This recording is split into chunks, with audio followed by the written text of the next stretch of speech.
This is a story about breaking new ground, but it's also a story about contradictions. It all started on November 8th, 2016.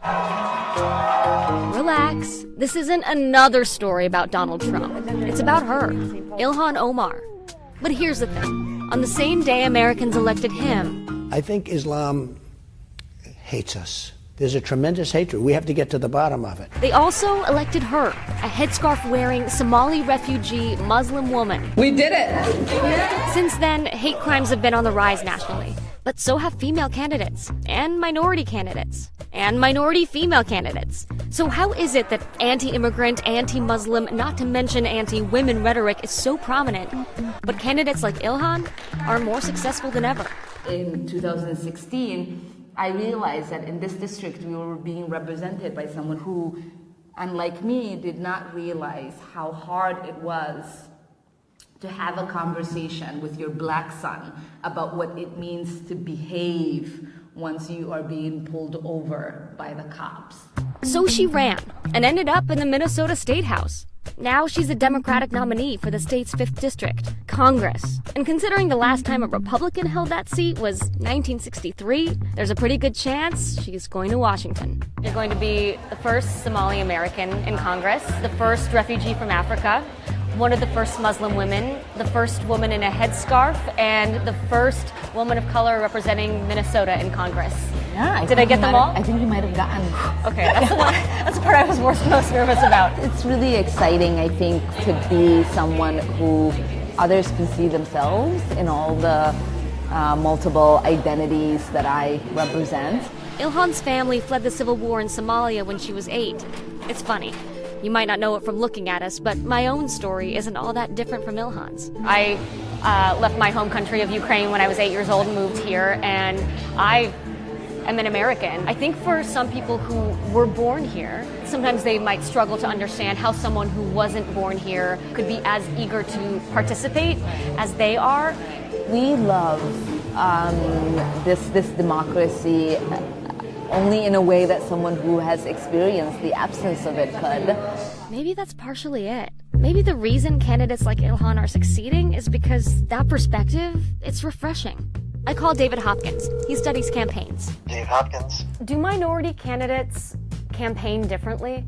They often do approach politics differently. Some minority groups are vulnerable to being stereotyped, and so sometimes minority candidates have to really take that on and introduce themselves personally to the voters of their districts. Ilhan's not totally foreign to some parts of her district. It includes a Somali neighborhood known as Little Mogadishu, but it also includes neighborhoods like the one we're in, which is pretty affluent and about 85% white. Your campaign is sort of a living, breathing counter-argument to a lot of narratives we hear in politics right now.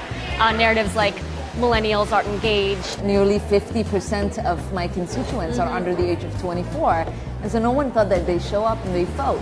And I believed that if they had someone have a conversation with them about what's at stake, that they would come out and vote. And they did. In 2016, 37% more people voted in Ilhan's election than the one before. That's a lot.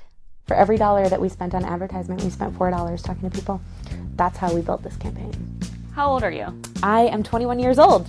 I am the youngest campaign manager of any statewide or congressional campaign in the state of Minnesota. It's not just that we want to see young women and young people run for office and people of color run for office, it's that we want to see them bring us with them. The youth vote has been key for her, and something about Ilhan has really connected with younger voters, especially at the University of Minnesota. Why has Ilhan galvanized all of you? Because she's here right now. She's listening to us right now. She's just here for the pizza, though. Oh, yeah. Are you seeing enthusiasm from your peers about voting, or is it a challenge to get people to engage? I mean, it's always going to be a challenge, but I think there's more enthusiasm than we've ever seen before. People are pissed off this year. Yeah. Every politician wants to know, how do we get the youth vote? How do we get the youth vote? Getting the youth vote is actually talking to the youth. Sometimes we're pulling teeth with politicians, sending multiple emails to their campaigns. We didn't have to pull teeth to get Ilhan here. That is how she got the student vote. Politicians in the past that try to engage with youth just don't know how to have the conversation. It's usually so did you know that you don't vote?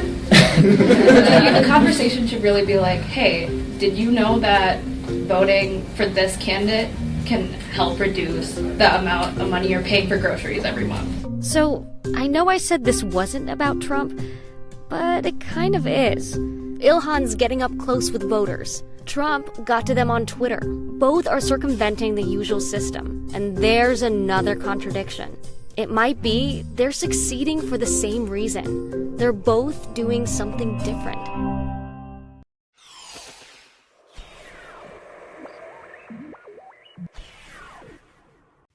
Hey, NBC News viewers, thanks for checking out our YouTube channel. Subscribe by clicking on that button down here, and click on any of the videos over here to watch the latest interviews, show highlights, and digital exclusives.